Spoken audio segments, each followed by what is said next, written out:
بسم اللہ الرحمن الرحیم والحدث والجنابۃ فیہ سواء وقضا الحیض والنفاس، اور حدث اور جنابت اس میں برابر ہیں، یعنی تیمم میں،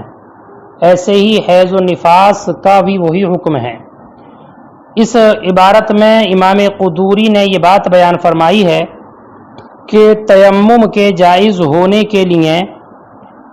بے وضو ہونا یعنی محدث ہونا اور ناپاک ہونا دونوں برابر ہیں، کہ جس طریقے سے حدث اصغر میں تیمم جائز ہے پانی نہ ہونے کی صورت میں، اسی طرح حدث اکبر میں بھی تیمم جائز ہے، اور جو طریقہ اور کیفیت حدث اصغر کے تیمم کی ہے وہی طریقہ وہی کیفیت حدث اکبر کے تیمم کی ہے۔ اور ایسے ہی اگر عورت حائضہ تھی، حیض سے پاک ہوئی، یا نفاس والی تھی، نفاس سے پاک ہوئی، تو اس کا بھی بعین ہی وہی حکم ہے۔ البتہ بعض علماء کرام کی رائے یہ ہے کہ تیمم صرف حدث اصغر کے لیے مشروع کیا گیا ہے، تیمم صرف حدث اصغر کے لیے جائز کیا گیا، جنوبی کے لیے، حائضہ کے لیے، نفاس والی کے لیے تیمم جائز نہیں ہے۔ یہی حضرت عبداللہ ابن عمر، عبداللہ ابن مسعود اور حضرت عمر رضی اللہ تعالی عنہم سے مروی ہے۔ دراصل یہ اختلاف ایک دوسرے اختلاف پر مبنی ہے، اور وہ یہ کہ جو آیت تیمم ہے، اللہ تعالیٰ کا ارشاد وَإِن كُنتُم مَّرْضَىٰ أَوْ عَلَىٰ سَفَرٍ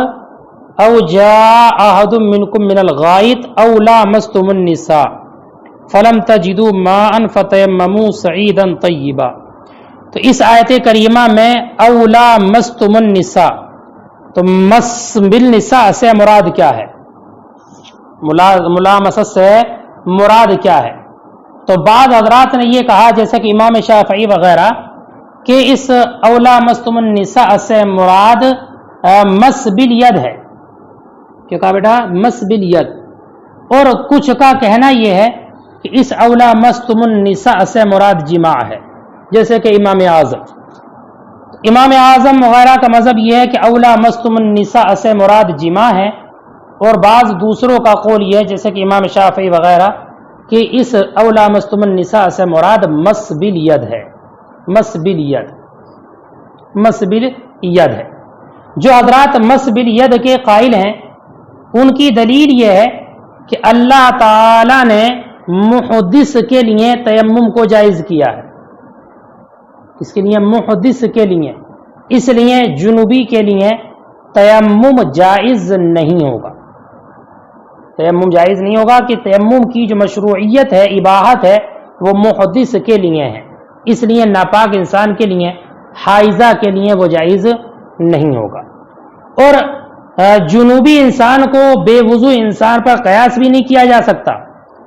قیاس بھی نہیں کیا جا سکتا، یہ کہ جنوبی کو بے وضو پر قیاس کر لیا جائے، یہ بھی درست نہیں ہوگا، اس لیے کہ بے وضو انسان کے لیے تیمم کا مشروع ہونا یہ حکم خلاف قیاس ہے۔ کیسا بیٹا؟ خلاف قیاس، دلیل قطعی سے اس کا ثبوت ہے۔ قیاس اس بات کو نہیں چاہتا کہ وضو کے پانی نہ ہونے کی صورت میں مٹی سے طہارت حاصل ہو جائے، تو مشروعیت تیمم وضو کے لیے، محدث کے لیے، یہ خلاف قیاس ہے۔ اور جانتے ہیں آپ، جو حکم خلاف قیاس ہوتا ہے اس پر دوسرے مسئلے کو قیاس نہیں کیا جاتا، دوسرے مسئلے کو قیاس نہیں کیا جاتا۔ اور رہا یہ کہ جنوبی کو محدث کے ساتھ لاحق کر دیا جائے، تو فرماتے یہ بھی نہیں ہو سکتا۔ کیوں نہیں ہو سکتا؟ اس لیے کہ جنوبی کا جو حدث ہے وہ محدث کے حدث سے بہت بڑھ کر ہے، جنوبی کا حدث محدث کے حدث سے بڑھا ہوا ہے، اور کسی شے کو دوسری شے سے لاحق کرنے کے لیے ضروری ہے کہ دونوں میں برابری ہو، دونوں میں برابری ہو، ان دونوں میں برابری نہیں ہے، اس لیے کہ جنوبی کا حدث محدث کے حدث سے بڑھ کر۔ اور بیٹا وہ حضرات جو اس بات کے قائل ہے کہ أَوْ لَامَسْتُمُ النِّسَاءَ میں ملامست سے مراد جماع ہے، جماع کے معنی مراد ہیں، تو ان کی دلیل یہ ہے کہ آیت کریمہ اس بات پر دلالت کرتی ہے، اس کا سیاق اس بات پر دلالت کرتا ہے کہ اس سے جماع مراد ہے، اور وہ یہ کہ اللہ تعالیٰ نے آیت وضو میں حدث اور جنابت دونوں کے حکم کو ذکر فرمایا۔ کہاں؟ آیت وضو میں۔ آیت وضو کون سی؟ اللہ تعالیٰ کا ارشاد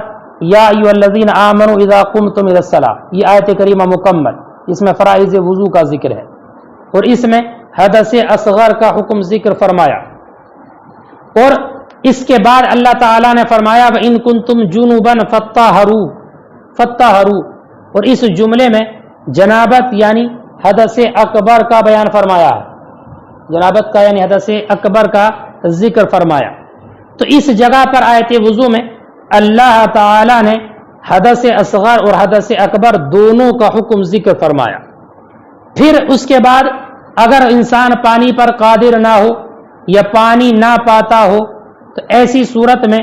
اللہ رب العزت نے حکم ذکر فرمایا کہ اب حکم مٹی سے کی طرف منتقل ہوگا، کہ اب طہارت کا حصول مٹی کے ذریعے ہوگا، اور وہ یہ آیت کریمہ ہے وَإِن كُنتُم مَّرْضَىٰ أَوْ عَلَىٰ سَفَرٍ أَوْ جَاءَ أَحَدٌ مِّنكُم مِّنَ الْغَائِطِ، مکمل آیت کریمہ۔ تو بیٹا سنو، واضح کر دینا، سمجھ لینا کہ او جاء احد منکم من الغائط، اس میں حدث اکبر حدث اصغر کو بیان کیا ہے، او جاء احد منکم من الغائط، اس جملے میں حدث اصغر کو ذکر فرمایا ہے، حدث اصغر کو۔ لہذا اب بہتر اور مناسب یہ ہے کہ اولا مستم النساء جو جملہ ہے اس میں حدث اکبر مراد لیا جائے، اس میں حدث اکبر مراد لیا جائے، تاکہ جیسے آیت وضو میں دونوں طرح کی طہارتوں کا ذکر ہے، کون سی طہارت؟ وضو والی بھی اور غسل والی بھی، تو جس طریقے سے آیت وضو میں دونوں طہارتوں کا ذکر ہے، یہاں پر بھی دونوں طہارتوں کا ذکر ہو جائے، اور اسی وقت ہوگا جب کہ او جاء احد منکم من الغائط، اس سے مراد حدث اصغر لیں، اور اولا مستم النساء سے مراد حدث اکبر لیں، تو دونوں طہارتوں کا ذکر ہو جائے گا، اور یہ مراد لیں اولا مستم النساء سے حدث اکبر تاکہ تکرار لازم نہ آئے، اس لیے کہ او جاء احد منکم من الغائط سے مراد حدث اصغر ہے، اور اولا مستم النساء کو بھی حدث اصغر پر محمول کیا جائے تو بے وجہ ایک معنی کی تکرار لازم آئے گی، تکرار لازم آئے گی، اس لیے ہم نے پہلے والے او جاء احد منکم من الغائط اس جملے کو حدث اصغر پر محمول کیا، اور اولا مستم النساء کو حدث اکبر پر محمول کیا۔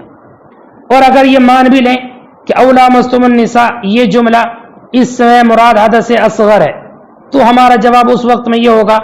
کہ نبی اکرم صلی اللہ علیہ وسلم سے یہ بات ثابت ہے کہ جنوبی کے لیے تیمم کرنا جائز ہے۔ ایک حدیث امام صاحب ہدایہ نے بھی یہاں پر ذکر کی کہ کچھ لوگ نبی اکرم صلی اللہ علیہ وسلم کی بارگاہ میں حاضر ہوئے اور کہا یا رسول اللہ، ہم ایسی قوم ہیں جو اس ریتیلے اور ریگستانی زمین میں رہتے ہیں، اور ہم ایک ایک مہینہ دو دو مہینے تک پانی نہیں پاتے، اور ہم میں حائضہ عورتیں، حیض والی اور نفاس والی سب ہوتی ہیں۔ تو اللہ کے رسول نے فرمایا علیکم بارضکم، تم پر تمہاری زمین ضروری ہے، تم پر تمہاری زمین سے طہارت حاصل کرنا ہے۔ تو اس حدیث سے یہ بات ثابت ہوتی ہے کہ تیمم کرنا جائز ہے جنابت کے لیے بھی۔ اور ایک حدیث میں یہ ہے کہ نبی اکرم صلی اللہ علیہ وسلم نے ایک آدمی کو دیکھا کہ وہ لوگوں کے ساتھ نماز نہیں پڑھ رہا ہے بلکہ الگ الگ نماز پڑھ رہا ہے، تو آپ نے اسے کہا اے فلاں، تجھ کو لوگوں کے ساتھ نماز پڑھنے سے کس چیز نے روکا ہے؟ اس انسان نے عرض کیا رسول اللہ، مجھے جنابت لاحق ہو گئی ہے، میں ناپاک ہوں اور پانی میرے پاس موجود نہیں ہے۔ تو اللہ کے رسول نے فرمایا تجھ پر مٹی لازم ہے، اس لیے کہ وہ تجھ کو کافی ہے۔ تو یہ حدیث بھی ظاہر طور پر اس بات پر دلالت کر رہی ہے کہ تیمم جنابت کے لیے بھی جائز ہے۔ دیکھیں والحدث والجنابۃ فی سواء، اور حدث اور جنابت اس میں سب برابر ہیں۔ وکذالک الحیض والنفاس، ایسے ہی حیض و نفاس وہی دونوں برابر ہیں۔ لما رویہ، اس کی وجہ سے جو روایت کیا گیا ان قوما جاءوا الى رسول اللہ صلی اللہ علیہ وسلم کہ ایک قوم کے لوگ نبی اکرم صلی اللہ علیہ وسلم کی بارگاہ میں آئے، وقالوا اور وہ بولے انا قوم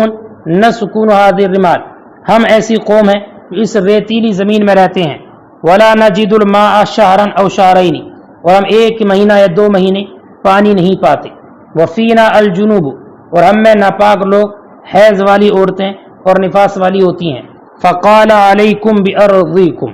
اللہ کے رسول نے فرمایا تم پر تمہاری زمین لازم ہے، یعنی مٹی سے تیمم کر لیا کرو۔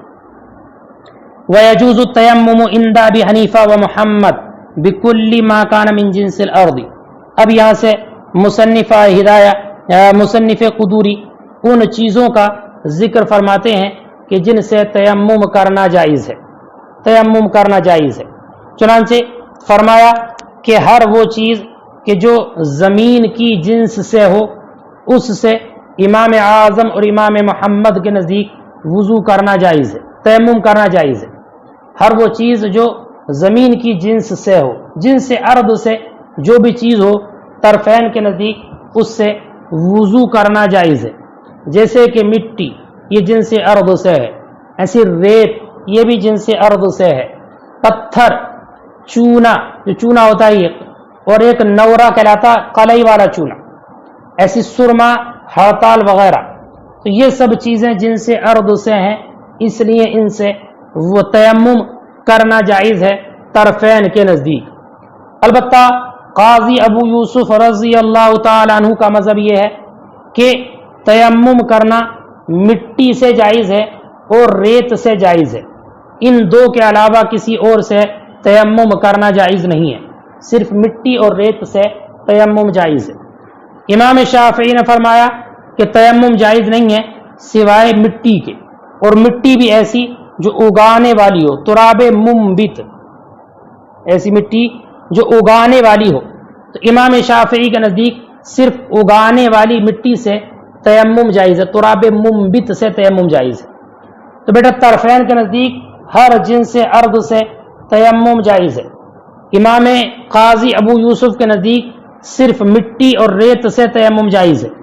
اور امام شافعی کے نزدیک صرف مٹی سے، اور مٹی بھی ایسی نہ ہو جو بنجر ہو بلکہ ایسی جو منبت ہو، اگانے والی ہو، اس سے تیمم جائز ہے۔ بیٹا یہ کیسے پتہ چلے گا کہ یہ چیز جنس ارض سے ہے یا نہیں؟ تو اس کے بارے میں فقہا نے یہ فرمایا ہے کہ اس کی پہچان اس طریقے سے ہوگی کہ جو چیز جل کر راکھ ہو جائے، جل کر راکھ ہو جائے، جیسے کہ لکڑی، درخت وغیرہ یہ جل کر راکھ ہو جاتے ہیں، یا جو چیز پگھل کر نرم پڑ جائے،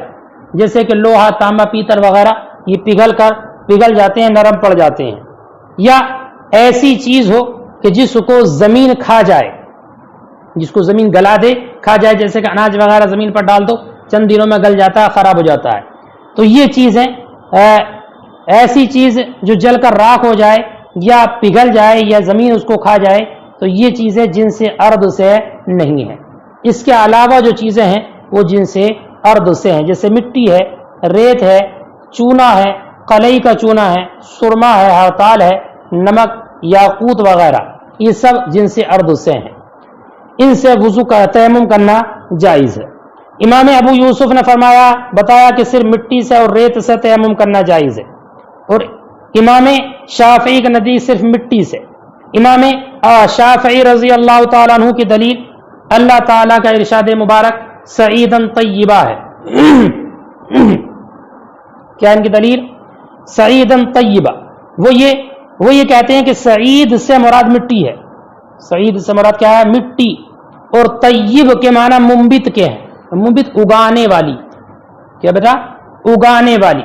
حضرت عبداللہ ابن عباس رضی اللہ تعالیٰ عنہ کی بھی یہی تفسیر ہے کہ طیب منبت کے معنی میں اگانے والی چیز زمین مراد ہے، لہذا اس تفسیر کے مطابق امام شافعی نے یہ فرمایا کہ تیمم صرف مٹی سے کرنا جائز ہے، اور مٹی بھی ایسی جو منبت ہو، بنجر نہ ہو۔ البتہ قاضی ابو یوسف نے اس پر ریت کا اضافہ کیا ہے، وہ یہ کہتے ہیں مٹی سے جائز ہے، وجہ یہی، اور ریت سے بھی تیمم کرنا جائز ہے۔ اس کی دلیل وہی حدیث پاک جو اس سے پہلے بھی آپ نے سنی کہ اللہ کے رسول کی بارگاہ میں ایک قوم کے لوگ آئے اور انہوں نے کہا کہ ہم ریتیلی زمین میں رہتے ہیں، 1 مہینہ 2 مہینے تک ہم پانی نہیں پاتے ہیں، اور ہم میں جنوبی حائضہ نفاس والی عورتیں سب ہوتی ہیں۔ تو اللہ کے رسول نے انہیں اسی ریتیلی زمین سے تیمم کرنے کا حکم فرمایا۔ اس کی بنیاد پر قاضی ابو یوسف رضی اللہ تعالیٰ عنہ نے اس میں زیادتی کی ہے، ریت کی۔ امام طرفین کا مذہب اور ان کی دلیل یہ ہے کہ سعید نام ہے روئے زمین کا، سعیدن طیبہ کا آنا، تو سعید روئے زمین کو کہتے ہیں، سعید روئے زمین کو، روئے زمین کے اوپری حصے کو سعید کہتے ہیں، روئے زمین کے اوپری حصے کو سعید کہتے ہیں، اور اس کی وجہ یہ ہے کہ وہ حصہ بلند اور اونچا ہوتا ہے۔ سعید روئے زمین کے اوپری حصے کو کہتے ہیں، اور اس کے سعید نام رکھنے کی وجہ یہی ہے کہ وہ اونچا ہے اور بلند ہے، اور سعید ہر اس چیز کو کہتے ہیں جو اونچی ہو اور بلند ہو۔ تو حاصل کلام یہ کہ ہر وہ چیز جو سعید ہو یعنی جن سے ارض سے ہو اس سے تیمم کرنا جائز، اس سے تیمم کرنا جائز ہے، چونکہ اس کو سعید کہتے اس وجہ سے ہیں کہ وہ بلند اور اونچی ہوتی ہے۔ اور ہاں لفظ طیب سے استدلال کرنا کہ طیب منبت کے معنی میں ہے، تو امام طرفین یہ فرماتے ہیں کہ طیب جیسے منبت کے معنی میں ہے، ایسی طیب طاہر کا بھی احتمال لگتا ہے، اس کا بیٹا طاہر کا بھی احتمال لگتا ہے کہ طیب طاہر کے معنی میں ہو، لہذا اس کو اسی معنی پر محمول کیا جائے گا، کس کے؟ طاہر کے معنی پر، اس لیے کہ یہاں پر طہارت کی جگہ ہے، طہارت کا موقع ہے، اور موقع طہارت پر، موضع طہارت پر یہی زیادہ لائق ہے کہ طیب طاہر کے معنی میں ہو۔ اب معنی ہوگا سعیدن طاہرہ، تم پاک مٹی سے تیمم کیا کرو۔ ایک جواب تو یہ، یا یہ کہا جائے کہ طیب کا معنی طاہر ہی مراد ہے بالاجماع، طیب کا معنی طاہر ہی لیا گیا ہے بالاجماع، ان اجماع سے یہ بات ثابت ہے کہ طیب سے مراد طاہر۔ اب دیکھ لیں ترجمہ، فرماتے ہیں وَيَجُوزُ التَّيَمُّمُ عِنْدَ أَبِي حَنِیفَہ وَمُحَمَّد، اور تیمم کرنا جائز ہے امام اعظم اور امام محمد کے نزدیک، بِكُلِّ مَا كَانَ مِنْ جِنْسِ الْأَرْضِ، ہر اس شے سے جو جنس ارض سے ہو، کالتراب جیسے کہ مٹی، والرمل اور ریت، والحجر اور پتھر، والجسی اور چونا، والجس اور چونا، والنورا اور قلعی کا چونا، والکحل سرما، زرنیخ ہڑتال۔ وقال ابو یوسف، اور امام ابو یوسف نے فرمایا لا یجوز الا بالتراب والرمل، تیمم جائز نہیں ہے مگر مٹی سے اور ریت سے۔ وقال الشافعی، اور امام شافعی نے فرمایا لا یجوز الا بالتراب المنبت، تیمم جائز نہیں ہے مگر اگانے والی مٹی سے۔ وہ روایت نبی یوسف، اور یہی روایت ہے امام ابو یوسف کی، لقولی تعالی، نبی اللہ تعالیٰ کے ارشاد فتیمموا سعیدا طیبا کی وجہ سے، اے ترابا منبتا، سعید کا معنی تراب اور طیب کا معنی منبت۔ قالہ ابن عباس، یہی تفسیر عبداللہ ابن عباس رضی اللہ تعالیٰ عنہ نے کی ہے۔ غیر ان ابا یوسف زاد علیہ الرمل، علاوہ اس کے کہ امام ابو یوسف نے اس پر زیادتی کی ہے ریت کی، بالحدیث الذی رویناہ، اسی حدیث کی وجہ سے جو ہم نے ابھی روایت کی ہے۔ ولہما، اور طرفین کی دلیل، ان السعید اسم لوجہ الارض، کہ سعید نام ہے روئے زمین کا، اوپری حصے کا، سمیہ بھی، اور اس کے ذریعے نام رکھا گیا للصعودی، اس کے بلند ہونے کی وجہ سے۔ والطیب یحتمل الطاہر، اور طیب طاہر کا احتمال لگتا ہے۔ فحمل علیہ، تو اسی پر محمول کیا گیا، لأنہ الیق بموضع الطہارت، اس لیے کہ موضع طہارت کے یہی لائق ہے، یہی موضع طہارت کے لائق ہے۔ او ہوا مراد بالاجماع، یا بالاجماع یہ معنی مراد لیا گیا کہ طیب طاہر کے معنی میں ہے۔ ثم لا یشترط ان یکون علیہ غبار، پھر شرط نہیں لگائی جاتی کہ اس پر غبار ہو، یعنی مٹی سے، ریت سے، پتھر وغیرہ سے تیمم کرنے کے لیے اس پر غبار ہونے کی شرط نہیں لگائی جاتی امام اعظم اور امام محمد کے نزدیک۔ امام اعظم کے نزدیک ثم لا یشترط ان یکون علیہ غبار، پھر شرط نہیں لگائی جاتی کہ اس پر یعنی اس چیز پر جو جنس ارض سے ہے اس پر غبار ہو۔ امام اعظم کے نزدیک لإطلاق ما تلونا، اس کے مطلق ہونے کی وجہ سے کہ جو ہم نے تلاوت کیا۔ وَقَذَا يَجُوزُ بِالْغُبَارِ مَعَ الْقُدْرَةِ عَلَى الصَّعِيدِ، اور ایسے ہی تیمم کرنا جائز ہے غبار سے، گرد سے، غبار سے، مع القدرۃ علی الصعید، مٹی پر قدرت کے باوجود، یعنی اگر کوئی انسان مٹی سے تیمم کرنے پر قادر ہے تو اس کے لیے تیمم مٹی پر قدرت ہوتے ہوئے بھی اس گرد سے، اس غبار سے تیمم کرنا جائز ہے۔ یہ امام اعظم اور امام محمد طرفین کے نزدیک ہے، اس لیے کہ یہ گرد اور غبار جو اڑ کر اکٹھا ہو گیا ہے یہ بھی مٹی ہی ہے، اگرچہ یہ رقیق مٹی ہے۔ تو امام طرفین کے نزدیک گرد و غبار سے تیمم جائز ہے۔ اس کی صورت یہ ہوگی کہ انسان گرد آلود وہ چیز جو ہے اس پر کپڑا وغیرہ مارے اور ہاتھ جھاڑ کر اپنے چہرے پر مسح کر لے اور اپنے دونوں ہاتھوں پر مسح کر لے، تو یہ بھی چونکہ تراب رقیق ہی ہے اس لیے اس سے تیمم جائز ہے طرفین کے نزدیک۔ امام ابو یوسف نے یہ کہا ہے کہ جب وہ مٹی پر قادر ہے تو مٹی پر قدرت کی صورت میں غبار کے ساتھ تیمم کرنا جائز نہیں ہے، اور ان کی دلیل یہ ہے کہ غبار خالص مٹی نہیں ہے بلکہ وہ من وج مٹی ہے۔ غبار جو ہوتا ہے وہ خالص مٹی نہیں ہے بلکہ من وج مٹی ہے، اور جس مٹی سے تیمم کرنے کا حکم دیا گیا ہے وہ معمور بھی جو ہے وہ سعید سے تیمم کرنا ہے، سعید سے، اور سعید وہ مٹی کہلائے گی کہ جو مطلق مٹی ہو، جو خالص مٹی ہو، اور یہ خالص مٹی نہیں ہے بلکہ یہ من وج مٹی ہے، اس لیے اسے جائز نہیں۔ وَقَذَا يَجُوزُ بِالْغُبَارِ، اور ایسے ہی تیمم جائز ہے غبار سے، مع القدرۃ علی الصعید، مٹی پر قدرت کے ہوتے ہوئے، امام اعظم اور امام محمد کے نزدیک، لأنہ تراب رقیق، اس لیے کہ یہ باریک اور پتلی مٹی ہے۔